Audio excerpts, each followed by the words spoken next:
जय हिंद दोस्तों, ज्ञान आश्रम में आप लोग का स्वागत है। आज हम लोग जो है जैसे इससे पहले वाले वीडियो में माइक्रो इकोनॉमिक्स के सारे इंपॉर्टेंट क्वेश्चन देख लेते हैं। आज हम लोगों को जो है समष्टि अर्थशास्त्र यानी मैक्रो इकोनॉमिक्स के सारे इंपॉर्टेंट क्वेश्चन को देखना है और डिटेल से एक एक जो है क्वेश्चन को तैयार कर लीजिएगा, क्योंकि बोर्ड में इसी में से क्वेश्चन आएगा, इस बात की गारंटी है। आप पुराने पेपर से भी अपने आत्मविश्वास को जगा सकते हैं और साथ ही साथ जो है आपके स्कूल में जो प्री बोर्ड वगैरह होते हैं या जो भी बोर्ड के पेपर होते हैं या जो भी हाफ ईयरली है उसको भी देखेंगे तो आपको समझ में आएगा, हाँ ये बहुत ज्यादा इंपॉर्टेंट है। और बोर्ड में भी ऐसी तरह के क्वेश्चन आपको बार बार मिलेंगे और यही क्वेश्चन रिपीटेड होता है, इनके अलावा क्वेश्चन बनता ही नहीं है। ठीक है, तो आपको क्या करना है, इस वाले पूरे वीडियो में आपको जो है वेरी शॉर्ट और लॉन्ग हर तरह के क्वेश्चन मिलेंगे। अच्छे तरीके से इनको याद कर लीजिए और पूरा डिटेल में पढ़ लीजिएगा। तो इसलिए आपको क्या करना है, चैनल पे अगर पहली बार आए तो चैनल को सब्सक्राइब कर लीजिए, बेल आइकन पे क्लिक करके नोटिफिकेशन ऑल पर सेट कर लीजिए। और इसके साथ ही साथ आपको क्या करना है भाई कि अगर आपको पुरानी वीडियोस नहीं मिली हैं, इससे पहले के सारे इंपॉर्टेंट हो चुके हैं, ये आखिरी इंपॉर्टेंट सीरीज है, तो आपको क्या करना है, आप प्लेलिस्ट में जाइए और यहां पर मोस्ट इंपॉर्टेंट का नाम का प्लेलिस्ट होगा, उसको आपको जो है देखना है। पूरी लाइन से सारे के सारे इंपॉर्टेंट क्वेश्चन वहां पे मिल जाएगा। ठीक है, तो उसको जरूर देख लीजिएगा। इसी के साथ साथ हम लोग जो है यहां पर चैप्टर वाइज एक एक चैप्टर वाइज भी क्वेश्चन प्रोवाइड करेंगे, चाहे वो अकाउंटेंसी का हो, चाहे वो बिजनेस स्टडी का हो और चाहे वो इकोनॉमिक्स का हो। एक एक चैप्टर वाइज हम लोग यहाँ पे क्वेश्चन भी आपको बताने वाले हैं। ठीक है, तो इसलिए चैनल पे बने रहिए ताकि छोटा छोटा टुकड़े टुकड़े में काम मिलता है तो याद करना आसान होता है, बड़ी चीजों को याद करना जो है बड़ा कठिन हो जाता है। ठीक है, तो चलिए शुरू करते हैं हम लोग जो है माइक्रो इकोनॉमिक्स मैक्रो इकोनॉमिक्स के ऊपर जो है इंपॉर्टेंट क्वेश्चन को। हम लोग का जो है इसमें क्वेश्चन स्टार्ट होता है, सबसे पहला चैप्टर, इसमें भी इंट्रोडक्शन है, हालांकि इंट्रोडक्शन का मेन पार्ट तो वही है लेकिन इसमें भी इंट्रोडक्शन है। यहां पर क्या है, पहला क्वेश्चन, समष्टि अर्थशास्त्र से क्या आशय है, इसकी विशेषताएं, महत्व एवं सीमाएं बताइए। बहुत ही कम इंपॉर्टेंट है, आएगा तो 5 नंबर में आएगा और केवल ज्यादातर चांसेस कि महत्व ही पूछा जाएगा। ठीक है, तो इसको याद कर लीजिएगा। फिर आता है 2-2 नंबर के क्वेश्चन, इसमें 2-2 नंबर के क्वेश्चन की भरमार पड़ी है। वो क्या है, उपभोक्ता वस्तुएं, उत्पादक वस्तुएं, उपभोक्ता सेवाएं, उत्पादक सेवाएं, विनियोग, मूल्यह्रास, स्टॉक प्रवाह, इन सब का आशय। और इसी में साथ साथ आपको एक बात और बता दे रहे हैं कि स्टॉक और प्रवाह में अंतर भी याद कर लीजिएगा, आशय के साथ साथ अंतर ज्यादा इंपॉर्टेंट है। ठीक है, तो ये याद कर लीजिएगा। फिर इसके बाद क्या है, इसके बाद आय के चक्री प्रवाह के विभिन्न मॉडलों को विस्तार से पढ़ना है, हमने लिखा है, पढ़ लीजिएगा, क्योंकि इनमें से बाई चांस, वैसे तो बहुत कम इंपॉर्टेंट है लेकिन हम रिस्क नहीं लेते हैं, तो बाई चांस आप क्या करेंगे, एक आ सकता है, इसलिए पढ़ लीजिएगा, बहुत ही आसान है, एक बार पढ़ेंगे पूरा बात क्लियर हो जाएगा। नहीं समझ में आता तो हमारे आय के चक्री प्रवाह वाला पूरा जो है वीडियो देख लीजिएगा, आराम से समझ में आ जाएगा।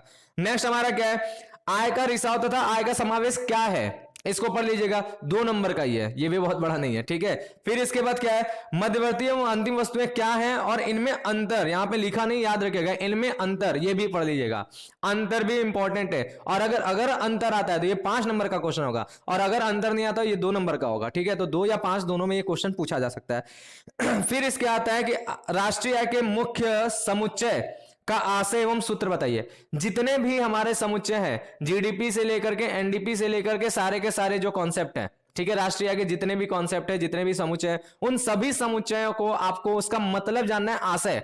और आशय बहुत सिंपल है, फॉर्मूला याद कर लिए तो उसी से आशय बन जाएगा। ठीक है, तो उनका आशय और उनका सूत्र ये पता रहना चाहिए, क्योंकि क्वेश्चन लॉन्ग में ऐसे पूछता है कि राष्ट्रीय आय के प्रमुख समुच्चयों का, 6 समुच्चयों का, 5 समुच्चयों का, 8 समुच्चयों का आशय एवं सूत्र बताइए, ऐसा करके क्वेश्चन बन सकता है, तो उसको आप पढ़ लीजिएगा। या वर्णन कीजिए भी बोलेगा तो आशय और सूत्र ही उसमें लिखना है। ठीक बात, तो उसको जरूर पढ़ लीजिएगा। नेक्स्ट आता है हमारा राष्ट्रीय आय मापने की विभिन्न विधियों की व्याख्या कीजिए। 3 विधियां हैं, तीनों में से एक विधि कंफर्म आता है हर साल।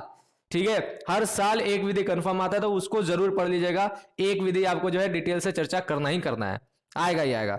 फिर इसके बाद क्या है, राष्ट्रीय आय मापते समय क्या सावधानियां रखनी चाहिए। ये जब भी आएगा या तो आपका शॉर्ट में आएगा या तो आपका लॉन्ग में आएगा। पिछले बार लॉन्ग में आया था तो इस बार हो सकता है कि शायद ना आए, लेकिन अगर आ गया तो इसलिए इसको भी पढ़ लीजिएगा। नेक्स्ट हमारा क्या है, वस्तु विनिमय से क्या है, इसकी कठिनाइयां बताइए। एकदम इंपॉर्टेंट नहीं है, फिर भी हम दिए हुए हैं, क्योंकि अगर बहुत आसान पेपर आता है तो ये क्वेश्चन हो जाएगा, बहुत आसान आता है तो, और नॉर्मल पेपर आता है तो ये क्वेश्चन नहीं रहेगा, और हार्ड होगा तो कभी पूछेगा ही नहीं, छुएगा ही नहीं।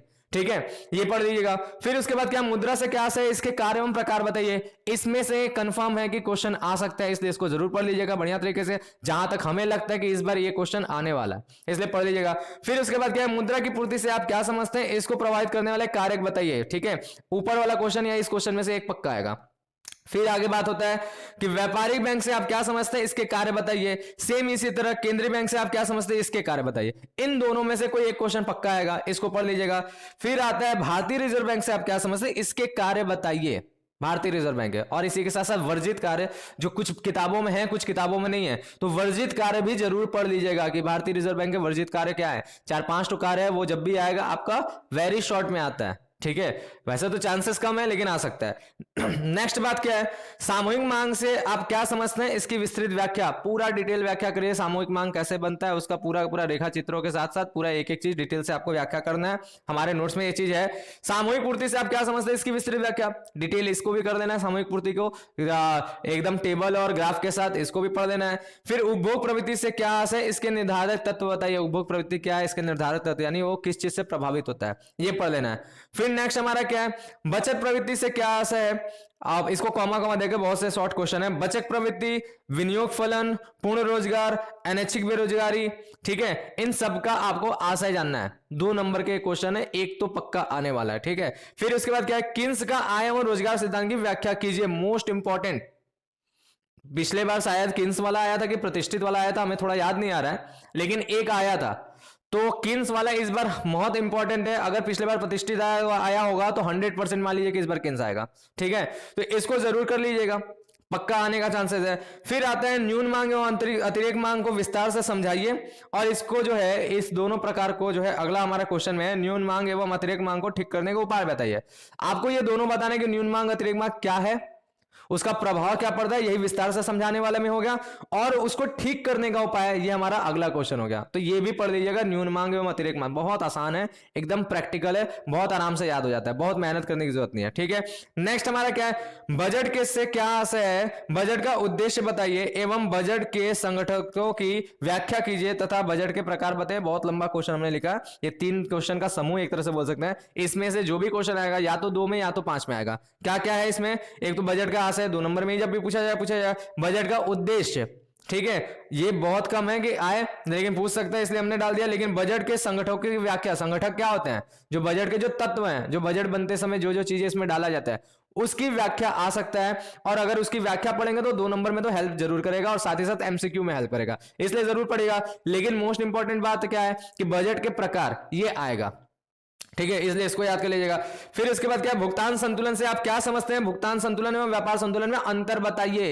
ये बहुत इंपॉर्टेंट है, ओपन क्वेश्चन मान लीजिए, ये हर बार आता है, एकदम फेवरेट क्वेश्चन होता है सबका, तो ये पढ़ लीजिएगा। फिर उसके बाद भुगतान संतुलन में असमानता के कारण बताइए तथा प्रतिकूल भुगतान संतुलन को सुधारने के उपाय बताइए। तो इन दोनों में से एक क्वेश्चन तो 100% लिख लीजिए कि आना ही आना है, ठीक है। तो यहां पर हो गया हमारा जो है मैक्रो की समाप्ति। इतना ही पढ़ना है, जिस जिस चैप्टर के इसमें क्वेश्चन नहीं वो चैप्टर 30% के सिलेबस में हट चुका है, इसलिए उसके लिए परेशान मत होइएगा। समझ में आया बात। तो चलिए बस, आज आप लोगों ने यूपी बोर्ड के जो है सिलेबस के अकॉर्डिंग सारे इंपॉर्टेंट क्वेश्चन देख लिया। लेकिन ये क्वेश्चन केवल यूपी बोर्ड में इंपॉर्टेंट नहीं है, चाहे आप बिहार बोर्ड के हो, चाहे एमपी बोर्ड के हो, चाहे राजस्थान बोर्ड है, किसी भी बोर्ड के हो। नॉर्थ इंडिया में सारे बोर्ड्स को हमने पढ़ाया है, तो हमें सभी बोर्ड के बारे में कुछ ना कुछ अनुमान है। तो ऐसे ही क्वेश्चन हर जगह पूछे जाते हैं। आप उन बोर्ड के भी हैं तो इसको तैयार कर जाइए, आप देखेंगे कि आप जो है उसमें भी बहुत अच्छा कर जाएंगे, क्योंकि बिहार बोर्ड के टॉपर्स को हमने कई बार दिया है अपने यहां से। तो आप लोग जरूर इसको तैयार कर लीजिएगा, ठीक है। तो चलिए बस इसी के साथ बात को समाप्त करते हैं, मिलेंगे हम लोग नेक्स्ट वीडियो में, तब तक के लिए थैंक यू, बाय, जय हिंद।